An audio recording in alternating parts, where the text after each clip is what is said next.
Hi everyone, and welcome to this video where I'll be showing you how you can streamline and accelerate your look development workflows by using material soloing, which has been introduced to Katana 6. When enabled, it allows you to short-circuit a shading network using the 1 to 9 hotkeys so that you can preview various sections of your materials independently without having to rewire the network at all. The results are reflected in interactive render sessions during a preview or live render and will be ignored for disk and batch renders. If you have a live render running, then you can switch between previewing different points of your network, and the render will update to display the material output from that point. You can also map multiple nodes to different numbers, so it's really quick and easy to switch between different points in your shading network and compare the outputs. The material soloing tools really help to speed up common workflows for look development artists. As well as being able to preview each part of your network as you build it up, it also helps you to familiarize yourself with networks handed to you from other artists, as well as debug networks by locating any potential issues much faster, or create really quick iterations of your materials. So let's jump into Katana and take a look at this feature in action. Let's imagine you've received this Katana project from another artist, and they've set up the base material for this spaceship asset. And now you've been asked to add some wear and a layer of dirt to the asset. The first thing you need to do is make sure you understand how this material has been set up and how each section impacts the result that we can see in the render. So I'm going to enable the material soloing tools so I can step through these nodes and make sure I have a good understanding of the setup. To enable material soloing, you can use the icon on the output sidebar, or you can press 0 on the keyboard. And these can both be toggled to enable and disable the tools. Once enabled, the output column will change to show the available ports to solo nodes, as opposed to the material output. And although the material output connection will be hidden, this is only temporary and it's still intact when you switch back to the previous context. These 1 to 9 ports represent the number hotkeys that you can use to preview different nodes. You can make the connections as usual by clicking on the slot and dragging it over to a parameter port, or vice versa. The backtick shortcut can also be used. Or you can make use of the 1 to 9 hotkeys by hovering over a node or specific port and pressing a number on the keyboard. This will create a connection between that parameter port and the slot matching the number you pressed. As you can see, as I make these connections, the live render is updating with the result from the soloed node. And these connections can be disconnected by double-clicking the solo ports, and when all connections are disconnected, then the material will revert back to the final output material. This is a really quick and easy way of making these connections, as it allows you to switch between different nodes very, very quickly. Something to bear in mind is that if the soloing tools aren't active, you can still use these number shortcuts to simultaneously enable the soloing functionality and connect up the selected node or port. So let's use these tools to quickly step through this network and familiarize ourselves with it. Here we have the various texture files being brought in.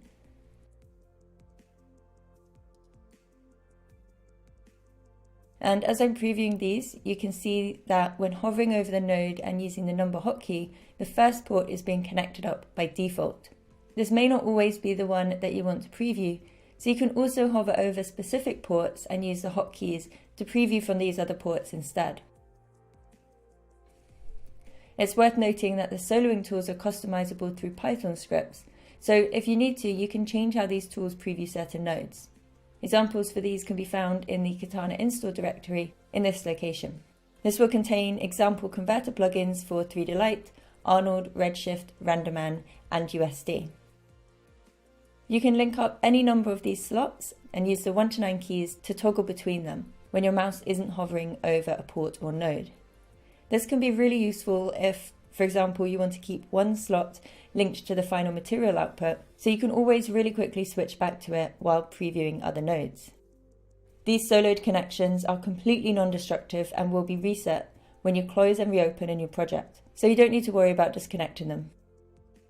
So we can see that we have this base material here plugged into the base layer of a material mixer, and then the top layer is some decal, which has been brought in and masked by more texture files. There's also a glass material down here, which looks like it's just applied to the windscreen of the ship. So now we have a good understanding of the existing network, we can start adding the wear and dirt layers. I'm going to start by adding another layer mixer node and plugging the output from the existing layers into the base and the output from that into the ship surface material. And now I can start creating a material and a mask for the dirt.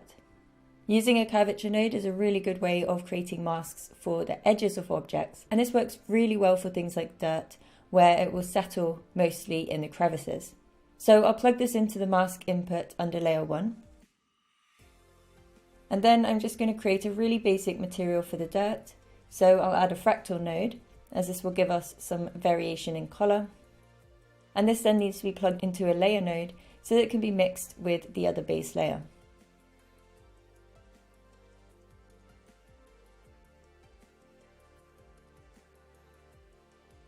And now if we solo each of these nodes, we can see that they're not doing exactly what we want just yet. So let's jump into the parameters and make some changes. First of all, I'm going to work on the dirt material, and I'll just change the output color to be a couple of variations of brown.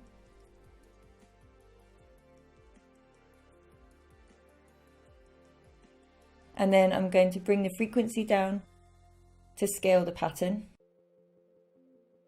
And I'll decrease the layers to define the pattern a little more.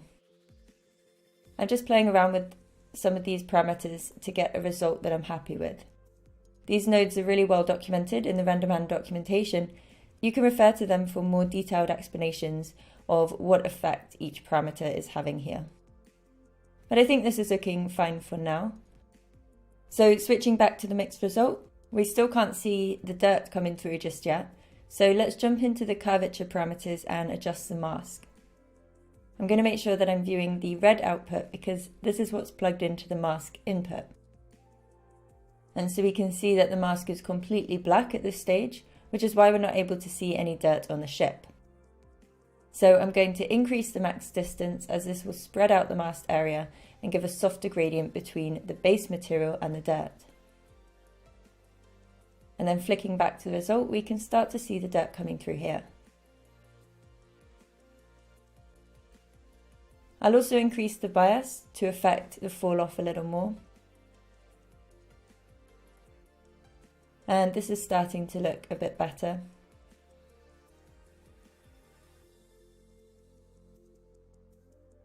But the curvature node is currently outputting both the convex as well as the concave, which isn't what we want for a dirt mask. So I'm going to change the output from both to just concave. And so now we're just getting the dips and the crevices, which is where the dirt will settle. And in this output section in the parameters, we also have this output gain parameter, which I'm going to bring up a little bit so that the dirt comes through just that bit stronger. And I think this is a great start for the dirt layer, but something else that I could do, which would be quite nice, is to break up the mask a little so that it's not so uniform. And to do this, I'm going to use a fractal node and blend it with the curvature. I can use a pixel blend for this. And just plug the curvature and the fractal into the top and bottom colors. And then I'll plug the red output into the layer mixer. And now we can view the result from these blended masks and the fractal pattern.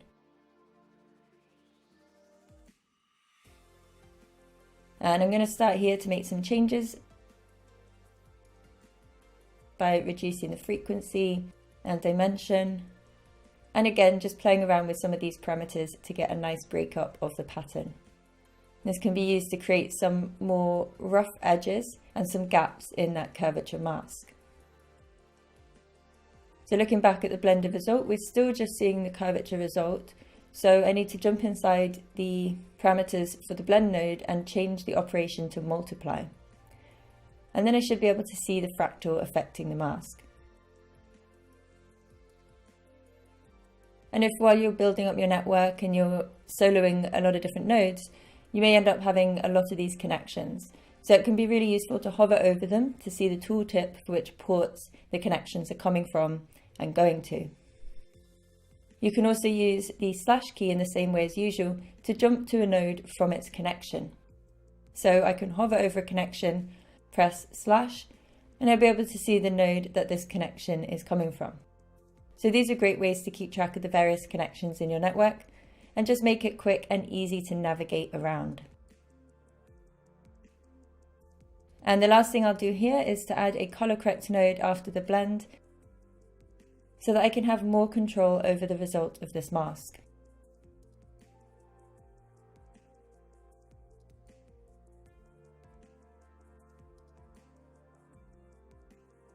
I have a couple of live renders running for different camera angles, and I also have some different lighting setups in this scene.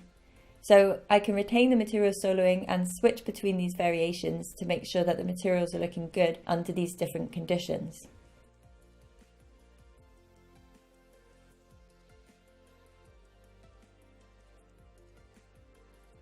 So now I have a mask and a material for the dirt layer, and I can switch back and forth to see the difference here. The soloing tools have made it really easy for me to build up this section, as I can jump between the different stages in the network and view how they're affecting the final results, which makes it a lot easier to make informed edits and reduces the amount of time it may take locating any issues. Without the soloing tools, I would have probably had to create a temporary surface material node to output and link up the nodes that I wanted to preview through it. I'm going to repeat this process to add some wear to the ship as well. And I'll speed this part of the video up as I'm going to use a very similar setup to the dirt. So I'm going to copy these nodes and place them after the decal, as the dirt would sit on top of any wear. So now the live render will update with this layer as well. And I can start making some changes so that this section looks like the wear on the ship's surface. I can simplify this section a little. So I'm going to just use the curvature node without the fractal, and I'll set it to convex this time. And I'm going to add the color in the layer itself, so I'll get rid of that fractal.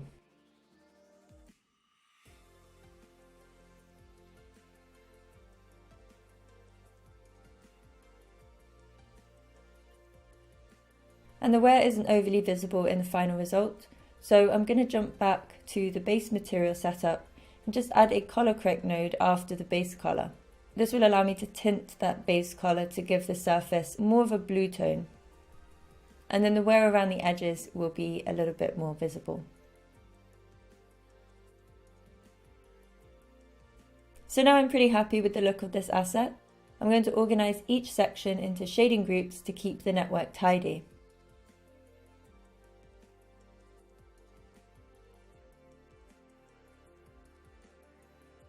Inside shading groups, the material soloing ports and connections aren't visible to avoid too much visual clutter in this context, but you're still able to use the soloing tools and the ports will be indicated with a circled number.